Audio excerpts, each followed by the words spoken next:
Bienvenue. Prévu pour une période de 30 jours, le gouvernement a prorogé le délai de fermeture de tous les établissements d'enseignement préscolaire, primaire, secondaire et supérieur du 17 avril au 17 mai 2020.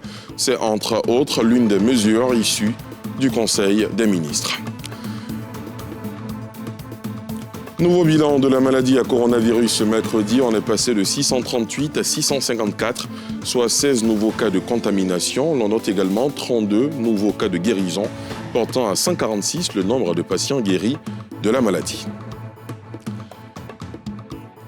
Et puis à l'étranger, le président américain Donald Trump a annoncé hier qu'il suspendait la contribution des États-Unis à l'Organisation mondiale de la santé en raison de sa mauvaise gestion de l'épidémie du coronavirus.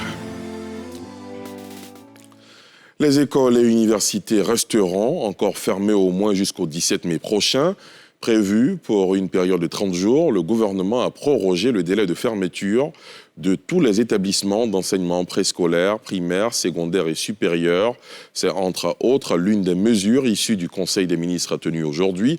Le gouvernement a aussi annoncé la création de fonds spéciaux de solidarité à l'endroit des personnes rendues vulnérables par les effets de la pandémie du coronavirus. Pierre Dipomela. Les écoliers, élèves et étudiants, après avoir passé un mois à la maison, suite à la fermeture des écoles, vont y rester pour un autre mois. Ainsi en a décidé le Conseil des ministres de ce mercredi sous la houlette du président Alassane Ouattara. Le Conseil a décidé de proroger la fermeture des établissements d'enseignement préscolaire, primaire, secondaire, technique et supérieur, décidé le 16 mars 2020 pour une période allant du 17 avril au 17 mai 2020 en vue de contrer la prorogation de la maladie. Les personnes vulnérables vont bénéficier de la solidarité du gouvernement à travers un fonds de soutien. Les entreprises sinistrées vont elles aussi avoir un appui financier pour sauvegarder leurs outils de production. Le Conseil a adopté une ordonnance portant création, attribution, organisation et fonctionnement du Fonds spécial de solidarité et de soutien d'urgence humanitaire dénommé Fonds spécial de solidarité Covid-19 ainsi que son projet de loi de ratification. Ce fonds est destiné à financer les actions de solidarité du gouvernement à l'égard des personnes rendues vulnérables par les effets de la pandémie de Covid-19 et leurs familles, particulièrement les personnes âgées et les personnes en situation de handicap. Il prend également en compte les malades indigents, les familles des personnes indigentes décédées par suite de la maladie à coronavirus 2019, les enfants et les adolescents vulnérables des orphelinats, pouponnières et les enfants en situation de rue. Au titre du ministère de l'Économie et des Finances, en liaison avec les ministères concernés, le Conseil a adopté une ordonnance portant création, attribution, organisation et fonctionnement du Fonds de soutien aux petites et moyennes entreprises dénommé FSPME Covid-19 ainsi que son projet de loi de ratification. Face à la pandémie de la maladie à coronavirus qui gagne du terrain dans le pays, l'état d'urgence a été prorogé. À noter que le pays enregistre tous les jours de nouveaux cas de contamination. On en vient à ce nouveau bilan de la maladie à coronavirus en Côte d'Ivoire ce mercredi. On est passé de 638 à 654, soit 16 nouveaux cas. L'on note également 32 nouveaux cas de guérison, portant à 146 le nombre de patients guéris de la maladie. Je vous propose d'écouter le ministre de la Santé, Dr Eugène Akaawele. Le ministère de la Santé et de l'Hygiène publique a enregistré ce mercredi 15 avril 2020 16 nouveaux cas de Covid-19 sur 238 échantillons prélevés et 32 nouveaux guéris. À ce jour, la Côte d'Ivoire enregistre au total 654 cas confirmés, 146 guéris et 6 décès. Le ministère de la Santé est à pied d'œuvre et mène régulièrement de nombreuses actions dans le but d'assurer la détection et la prise en charge efficace des cas confirmés de Covid-19 à l'effet de rompre la chaîne de transmission. Nous constatons ces derniers jours une augmentation du nombre de guéris et nous espérons que cela va se poursuivre afin d'inverser les tendances. Cependant, l'implication de tous s'avère indispensable pour endiguer la pandémie. Nous insistons donc sur le respect des mesures barrières, la réduction de nos déplacements le plus possible et le port de masque lors de nos différentes sorties pour freiner la propagation du virus. Aussi, est-il important de rappeler que le confinement obligatoire des personnes fragiles est une nécessité du fait de leur vulnérabilité.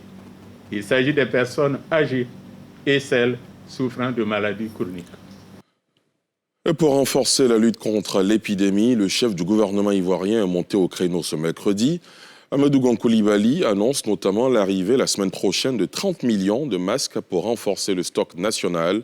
C'était au terme d'une tournée au pas de charge qu'il a conduit notamment sur les installations de l'Institut Pasteur. Salif Yalekwe. Quelques 30 millions de masques seront disponibles à Abidjan à partir du lundi. C'est l'assurance qu'a donnée ce mercredi le chef du gouvernement ivoirien Amadou Gon Coulibaly, qui a visité des structures intervenant dans le plan de riposte sanitaire du Covid-19.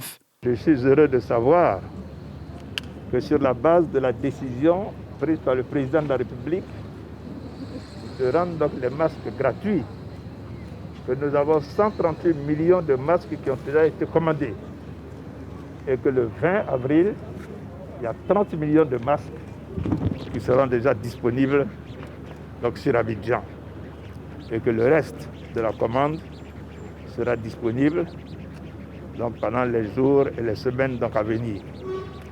Ce qui m'a le plus impressionné, c'est que le directeur de la pharmacie de la santé publique nous a indiqué que sur la base de l'estimation des besoins pour les forces de défense et de sécurité et pour le personnel de santé qui est en première ligne donc dans cette lutte, et en prenant en compte la population, nous pouvons donc tenir quasiment environ 4 mois avec la commande, puisque la commande globale donc, sera d'environ 200 millions donc, de masques.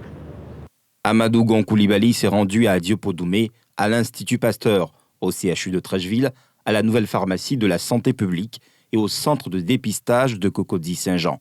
Dans tous ces centres, il s'est imprégné des dispositifs et encouragé le personnel soignant.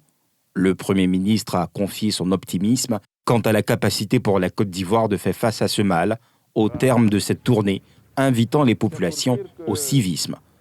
La stratégie donc, du gouvernement, qui consiste donc, à dépister, à tracer et à isoler et puis soigner, est une stratégie qui marche et que nous nous sommes donné donc, les moyens, avec ce plan donc, de riposte sanitaire, de pouvoir y faire face.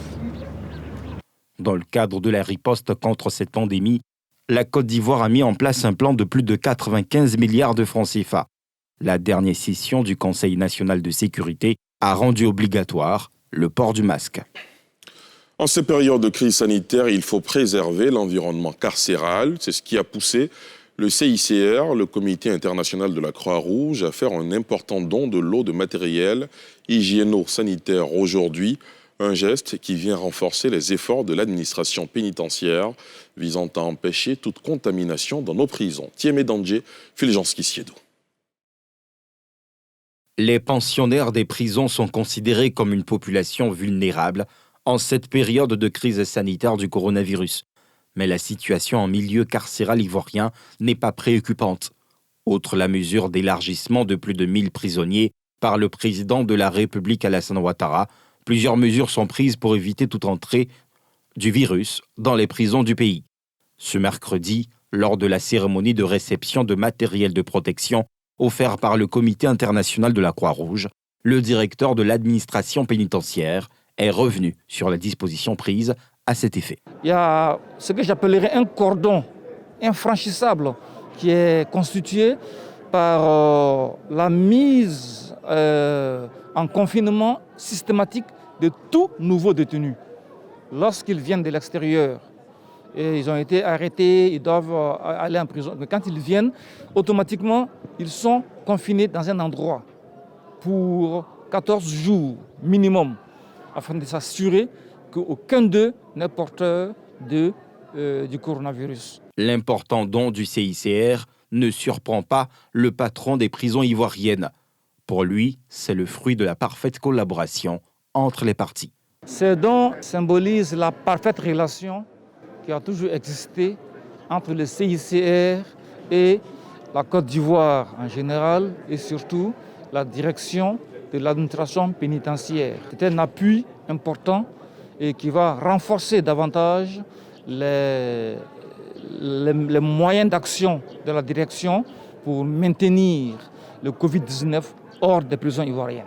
Pour sa part, le directeur du CICR dit se réjouir des efforts du gouvernement pour freiner toute propagation du Covid-19 dans les prisons du pays. Nous encourageons les efforts que le gouvernement a déjà pris pour libérer près de 2000 personnes et nous les encourageons d'aller dans ce sens-là pour toute mesure qui va essayer de décongestionner les prisons parce que vous voyez que dans la prison, c'est tellement difficile d'appliquer les mesures barrières telles qu'on peut l'appliquer dehors, les 1 mètre de cas et tout ça. Donc, tout pour faire pour que ce milieu enfermé et cloisonné, que le virus ne s'insère pas là-dedans. Le don du jour marque le top départ d'une campagne de distribution de kits anti-Covid-19 dans 33 maisons d'arrêt et de correction de Côte d'Ivoire. La maladie à coronavirus a changé presque toutes les habitudes, même nos pratiques sportives ont été transformées. Salles de sport fermées, promenades déconseillées, la pratique du sport devient une équation difficile. Pour Dr Charles Latte, médecin sportif que l'une de nos équipes a rencontré, pas besoin de s'imposer une pause. Bien au contraire, comme nous le montre Salif Yalekwe. La maladie à coronavirus change les habitudes. Les infrastructures sportives de sport de masse sont fermées, les promenades déconseillées. La pratique du sport devient une équation difficile. Pour Dr Charles Latte, médecin sportif, pas besoin de s'imposer une pause, bien au contraire. D'abord, le sport, c'est très important. Le sport renforce le système immunitaire, ça faut le savoir. Alors qu'en matière de Covid que nous vivons, déjà le système immunitaire est affaibli lorsque on a la maladie. Donc, il faut continuer de faire du sport, mais il faut réduire l'intensité du sport qu'on fait. Donc, tous les sports sont conseillés, mais à condition d'avoir une intensité modérée, ne pas dépasser 30 minutes. Et puis, ensuite, il ne faut pas faire ça en groupe. 30 minutes par jour, c'est largement suffisant. Quant aux sportifs de haut niveau, ce spécialiste recommande une constance. Il invite à accorder un peu de temps aux exercices dans la journée, recommandant, dans la foulée, des fruits. 45 minutes pour les sportifs de haut niveau. Il faut continuer, mais il faut le faire à la maison. Il faut le faire seul. Il faut manger correctement, mais beaucoup de fruits. Vous savez, le Covid-19, c'est un syndrome pseudo-grippal. Hein. Donc, il ne faut pas oublier que la vitamine C a un rôle très important. C'est pour ça qu'il faut continuer de faire le sport quand on est féru de sport, manger équilibré, mais surtout beaucoup de fruits. De nombreuses structures sportives, dans ce contexte de crise sanitaire, s'adaptent par des prestations via les réseaux sociaux. Le ministère en charge des sports, dans une note, avait suspendu tout regroupement à caractère sportif, invitant au sport individuel, conformément aux recommandations de l'Organisation mondiale de la santé. En attendant une normalité, la patience est de mise. Vous le savez, le port de cache-nez est obligatoire dans le Grand Abidjan depuis quelques jours, mais nombreux sont les Ivoiriens qui se dérobent à la règle. L'une, par le Conseil national de sécurité, cette mesure a été prise. La mairie de Treichville met gratuitement à la disposition de sa population 40 000 masques de protection contre le coronavirus. Ces cache-nez ont été produits localement par des artisans et des stylistes de renom de la commune. Pierre Dipomélin, Mathurin Badé, Aruna Zeba. Acheter des cache-nez à 500 francs l'unité par jour est un budget hors de portée pour les quartiers défavorisés. Et pourtant, le port de ces masques est une mesure obligatoire en Côte d'Ivoire dans la lutte contre le Covid-19. Ici, au petit marché de l'avenue 21, à Treichville, les articles se marchandent avec les clients sans aucune protection. Le risque de contamination est évident. Je sais que c'est obligatoire, mais vraiment, je n'ai pas les moyens pour en acheter en tout moment. Cette affaire de coronavirus, là, c'est vrai, la maladie existe. Nous sommes au moins 15 à la maison. Si le cache-nez coûte 500, ça fait combien? Ça fait 7500. Ah, 7500, monsieur ne travaille pas. Son entreprise aussi est fermée. Ils n'ont qu'à venir nous donner. Si c'est pour partager, ils n'ont qu'à nous partager pour que tout le monde puisse se protéger contre cette maladie. Dans la même commune, pour venir en aide à ces populations démunies, des ateliers de couture, de stylistes de renom et des petits artisans ont produit 40 000 masques de protection à l'initiative de la mairie. Le maire a approché donc les couturiers de la commune pour voir à quelle mesure il pourra apporter leur contribution donc, dans cette élan de solidarité-là. C'est ainsi donc moi-même, Pateo Drago, Sungalo, Adama Traoré et bien d'autres stylistes et créateurs de mode et couturiers de la commune se sont joints à cet appel-là. La matière première était fournie par la mairie de Treichville. Nous, on a travaillé bénévolement. Comme c'est une bonne cause pour la population de Treichville. Ces masques sont prioritairement remis par le maire aux commerçants et transporteurs de la commune au cours d'une cérémonie officielle. Nous avons choisi un tissu qu'on peut porter pendant 24 heures, le laver, le sécher et le reporter parce que nous connaissons le pouvoir d'achat de nos populations. Dans 2 jours, des délégations du conseil municipal se rendront dans les marchés. Les commerçants qui n'auront pas de masque seront chassés du marché et ne pourront pas exercer dans le marché. Dans les rues, nombreuses personnes peinent encore à porter les cache-nez. Le gouvernement a passé la commande de 100 millions de cache-nez, dont 30 millions seront disponibles d'ici à fin avril. À l'étranger, direction le Nigeria, tandis que les autorités ont ordonné un prolongement du confinement de 2 semaines dans le pays. La situation se détériore à Lagos, dans les quartiers pauvres, à la fin, et l'augmentation de la criminalité inquiète les habitants. Yeli Traoré. Pour lutter contre la propagation de l'épidémie de coronavirus, qui a fait pour l'instant 10 morts dans le pays, plusieurs États, dont celui de Lagos, ont ordonné des mesures de confinement. Des mesures très strictes qui empêchent toute activité économique non essentielle. Quelques heures seulement, avant la fin de la première phase de 14 jours, le président Muhammadu Buhari a annoncé une prolongation de 2 semaines supplémentaires. With this in mind, and having carefully considered, dans cette optique, et après avoir examiné attentivement les briefings et le rapport de la task force présidentielle, ainsi que les différentes options proposées, il est devenu nécessaire de prolonger les restrictions de circulation actuelles dans les États de Lagos et d'Ogun, ainsi que le FCT, pour une période supplémentaire de 14 jours, à compter du lundi 13 avril 2020 à 23h59. Je vous demande donc une fois de plus de collaborer avec le gouvernement dans cette lutte. Pourtant, dans de nombreux quartiers populaires de Lagos, capitale économique de 20 millions d'habitants, l'immense majorité de la population dépend de l'économie informelle. Depuis environ 3 semaines maintenant, on n'a plus de nourriture et pas de marché. Regardez mon marché ici. Il n'y a plus rien. Et les gens n'achètent pas. On n'a plus d'argent. Même hier, je n'avais pas un naira pour m'acheter à manger. Même maintenant, je veux boire de l'eau, mais je n'ai pas d'argent pour boire de l'eau. Il faut que le président nous donne de l'argent. Dans son allocution télévisée, le chef de l'État a annoncé qu'il étendrait la liste des foyers bénéficiant des aides d'État. Le gouvernement a également promis de distribuer 70 000 tonnes de céréales à ceux qui en ont le plus besoin. La situation est d'autant plus inquiétante que la faim et la criminalité semblent se diffuser dans tous les quartiers de la mégapole. À ce jour, le Nigeria compte 323 cas déclarés de coronavirus et enregistre 10 décès. Aux États-Unis, le président Donald Trump a annoncé hier la suspension de la contribution américaine à l'Organisation mondiale de la santé OMS, coupable à ses yeux d'avoir commis de nombreuses erreurs sur le coronavirus et d'être trop proche de la Chine. On retrouve Yeli Traoré. Les États-Unis, premiers contributeurs au budget de l'OMS, ont annoncé la suspension de leur contribution. L'apport financier du pays à l'organisation oscille entre 400 et 500 millions de dollars par an, loin devant l'Europe et la Chine, selon Donald Trump. Si l'OMS avait fait son travail et envoyé des experts médicaux en Chine pour étudier objectivement la situation sur le terrain, l'épidémie aurait pu être contenue à sa source avec très peu de morts, certainement très peu de morts en comparaison.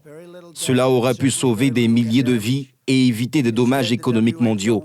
Au lieu de cela, l'OMS a volontairement pris les garanties de la Chine au pied de la lettre. Elle l'a prise au pied de la lettre et a défendu les actions du gouvernement chinois, en saluant même la Chine pour sa soi-disant transparence. Je n'y crois pas. Donald Trump a été particulièrement agacé par les critiques de l'OMS à l'encontre de sa décision fin janvier d'interdire l'entrée aux États-Unis aux voyageurs en provenance de Chine.